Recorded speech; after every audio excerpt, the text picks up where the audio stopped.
Bienvenidos a Creer y Comprender.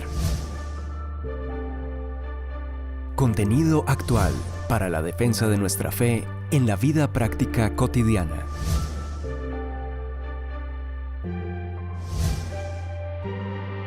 Un tiempo de aprendizaje junto al autor, conferencista y apologista Arturo Rojas. Iniciamos. Queridos amigos de Creer y Comprender, siguiendo hasta nueva orden la secuencia de la narración bíblica en el Génesis, nos encontramos ahora, luego del diluvio, con la elección de Abraham por parte de Dios. Un acto divino que muchos consideran injusto y discriminatorio para con el resto de la humanidad.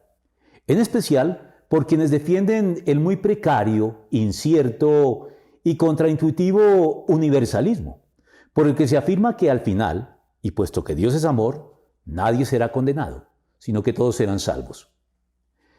En el marco de este universalismo, la afirmación que dice que en último término todas las religiones conducen a Dios estaría más que justificada. Y es en este contexto que muchos consideran arbitraria la elección de Abraham y su descendencia como el pueblo favorecido por Dios. Comenzando porque hoy muchos ponen en duda la existencia histórica de Abraham por el hecho de que no haya referencias explícitas a él fuera de la Biblia. Pero como lo dice ampliamente el doctor Alfonso Ropero, a quien seguimos en este particular, esto no invalida su historicidad, puesto que el procedimiento correcto, tanto para los textos meramente históricos como para los bíblicos, es su concordancia interna con el contexto histórico, arqueológico y documental de la época. Y en ese sentido, la evidencia arqueológica concuerda con las pautas de vida de los pueblos sedentarios establecidos en ciudades y aldeas de los montes de Palestina en el periodo en que la Biblia ubica a los patriarcas, es decir, entre los años 2000 y 1800 a.C. Y en el caso de Abraham está establecido casi de manera unánime por los historiadores que toda la evidencia arqueológica sirve de espléndido marco para la narración bíblica. Y por tanto la confirma. Entre lo ya establecido al respecto, la asiriología ha arrojado alguna luz sobre las historias patriarcales, empezando por la onomástica, es decir, lo relativo a los nombres. El mismo nombre de Abraham es conocido en aquellos tiempos remotos. Entre otros nombres cananeos y amorreos encontrados en escrituras de compra y venta de ese periodo, están los de Abiramú o Abram, Jacob el y José el. Respecto a la guerra del rey Kedorlaomer y sus aliados en Palestina, los nombres reales pueden ser identificados con los nombres de Hammurabi de Babilonia, el más conocido de todos por el famoso código de Hammurabi, y otros 3 reyes citados en una inscripción que habla de una campaña de estos monarcas en Palestina. E independiente de que estas identificaciones no sean precisas, lo cierto es que los registros contemporáneos documentan confederaciones de reyes que se formaron después de la caída de la tercera dinastía de Ur. Y como tal, crea el punto de que la narración bíblica encaja bien con lo que conocemos de la historia de la época. Adicionalmente, el pensamiento de que el siervo herede las riquezas de su señor refleja las leyes de Nuzi, las ya muy conocidas tablillas dadas a conocer públicamente en el año 1925. Continuando con estas tablillas, las costumbres maritales de Nuzi, lo mismo que las reflejadas en el código de Hammurabi, proveían también que si la esposa de un hombre casado no tenía hijos, el hijo de una criada podía ser reconocido como legítimo heredero, que fue justamente lo que sucedió con Abraham, Sara, Agar e Ismael. Adicionalmente en esta apretada relación, también los recientes descubrimientos de Ebla brindan importante información adicional no solo de las condiciones históricas, sociales, lingüísticas y culturales de la época patriarcal, sino también evidencia escrita anterior a Abraham de la existencia de las 5 ciudades de la llanura, Sodoma, Gomorra, Adma, Seboim y Bela, tenidas por los críticos como creaciones legendarias o semilegendarias. Por todo esto, no hay razón alguna para rechazar la historicidad esencial de los relatos sobre Abraham. Y los que siguen haciéndolo, lo hacen entonces en contra de la evidencia. Podríamos mencionar además, más allá de lo ya señalado por el doctor Ropero, que Ur, la ciudad originaria del patriarca, había sido un centro urbano muy poderoso de la época en años relativamente recientes a la de Abraham, bajo la llamada Tercera Dinastía de Ur, que ejerció su hegemonía sobre las ciudades de Mesopotamia un par de siglos antes y cuya caída dio lugar a una atmósfera políticamente convulsionada e inestable en la región, que fue en la que se encuadra muy bien la salida de Abraham en obediencia al llamado de Dios para sacarlo del entorno idólatra y politeísta de la región con el fin de retomar el monoteísmo original y hacer de él el padre de la fe, tanto para judíos, cristianos y musulmanes por igual.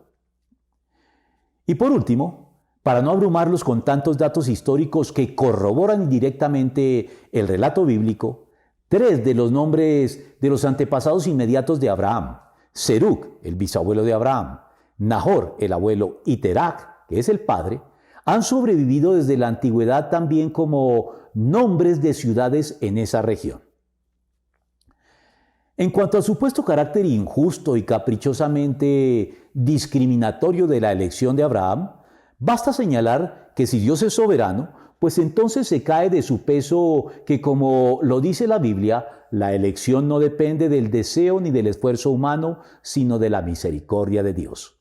Romanos 9:16.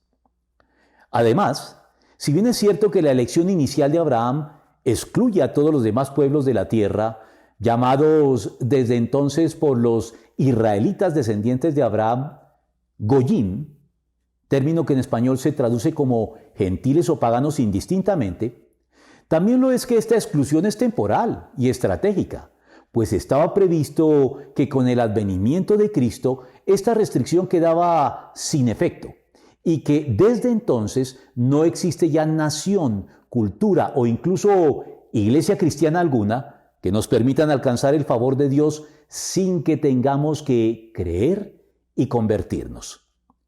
Porque en el Evangelio no es ya la genética el criterio de pertenencia al pueblo de Dios. Tampoco lo es la cultura o la combinación entre ambas involucrada en lo que hoy por hoy se designa como etnia. Los judíos, descendientes biológicos de Abraham, llegaron a creer que estos eran finalmente los criterios de inclusión dentro del pueblo de Dios. De modo tal que, en vista de que nuestra genética no es algo que podamos escoger, sino algo que nos viene ya dado sin que podamos cambiarlo, entre el pueblo judío no ha habido tradicionalmente ningún celo misionero, puesto que Dios habría elegido a Abraham y su descendencia como su pueblo, y habría excluido, mediante esta decisión, al resto de pueblos de la tierra, es decir, a quienes no descendemos biológicamente de Abraham. De manera que no habría nada que se pudiera hacer al respecto desde el punto de vista humano para incluirnos dentro del pueblo elegido. Al amparo de esta circunstancia, los judíos cultivaron un orgullo de raza, alimentado y reforzado además mediante la práctica minuciosa de los preceptos de la ley mosaica, la señal cultural que daría cuenta, ratificaría y establecería sin lugar a duda su pertenencia al pueblo escogido. Pero el punto aquí es que en el Evangelio de Cristo se revela de manera plena el auténtico criterio de inclusión dentro del pueblo de Dios, que no es otro que la fe en Él. Un criterio verdaderamente incluyente, sin restricciones de género, ni raciales o culturales, que es justamente lo que motiva e impulsa el celo misionero de la Iglesia para alcanzar a todos los pueblos de la tierra, y que nos califica a todos los creyentes como descendientes de Abraham, justamente llamado el padre de la fe, como lo dijo el apóstol. Por lo tanto, sepan que los descendientes de Abraham son aquellos que viven por la fe. Gálatas 3:7, como lo hacen los auténticos cristianos. Pero se me acaba el tiempo. Concluyo entonces así este podcast corto sobre Abraham. Recuerden que si desean apoyar este ministerio, pueden hacer su donación mediante transferencia o consignación bancaria a la cuenta de ahorros Bancolombia, cuyo número aparece en pantalla.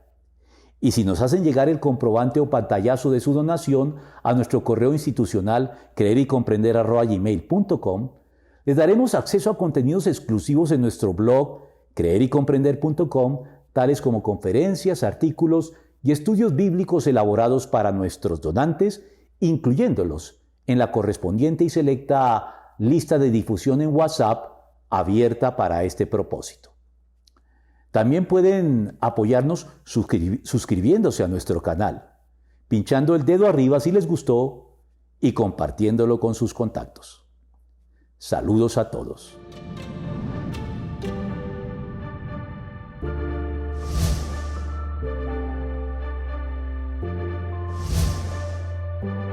Confiamos en que este tiempo de aprendizaje te haya sido de provecho.